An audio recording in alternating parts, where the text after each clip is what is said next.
Imagine meeting that special someone that you secretly desire most of your adult life, which fits your desired qualities in a mate, fulfilling all your unspoken needs and wants physical, financial, emotional, spiritual. Congratulations. You did it. 25 years of dating garbage, and finally, you reap the benefits of a healthy, happy relationship with the one you love. Now imagine that same wonderful, kind, loving individual telling you how horrible of a person you are only after 2 months of consistent dating. This is your classic case of love bombing. You see, love bombing does not always come in the form of control, narcissism, or hurt. It comes loving, giving, compassion, and knowing all the right things to say and do, making one feel as if it's too good to be true or that they're deserving of this type of love. But what happens when you've grown accustomed to all this great love? Is it really love or is it love bombing? Today I'm going to talk about two major reasons people love bomb in relationships. One, people have an unconscious need to manipulate their partners, and two, people have unconscious patterns of unresolved attachment issues. The importance of knowing when love bombing begins is knowing that it generally happens during the beginning of the relationship. But what is love bombing? Love bombing is a dating tactic that is used by abusive individuals and is commonly associated with narcissism. According to an article written by LeMay 2022 in Cosmopolitan, defining love bombing as romantically being pursued by an individual presenting an unidealized image of themselves with the overall goal of enhancing their ego by gaining power over those being pursued. It puts you in the mind of the Netflix documentary, The Tinder Swindler, right? About a narcissistic con man who practices showering women he barely knows with romantic gestures and signs of affection, from flowers delivered to their place to surprise romantic getaways, from texting all day long saying I love you, all within the first month. According to the researcher Danielle 2016, he believes that perception may have something to do with controlling behavior in romantic relationships. He describes it as mate value and found that men who date women of relatively higher mate value, younger, and perceived to be by their partner as more attractive, are more frequently employed several mate retention tactics such as emotional manipulation, commitment manipulation, possessive adornment, and ridicule. So the feeling of inferiority, but faking superiority for personal gain, which is control. Now, don't get me wrong. Showing excitement and displays of affection are perfectly normal, especially at the beginning of the relationship. But love bombing behaviors go over and beyond, like having an unconscious need to manipulate their romantic partner.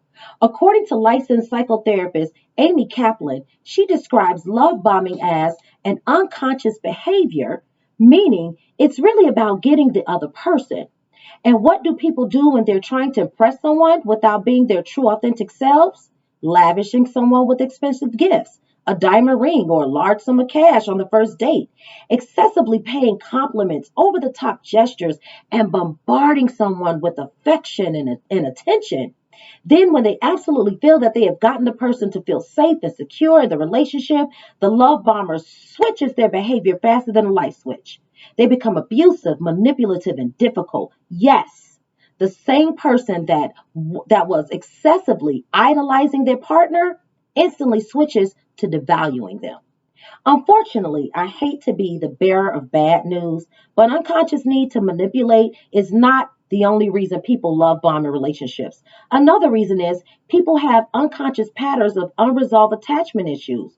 According to the research, individuals who are anxiously attached to their partner who suffer from attachment anxiety show hyperactive or heightened emotion regulation strategies like rumination, continually worrying, and excessive complaining.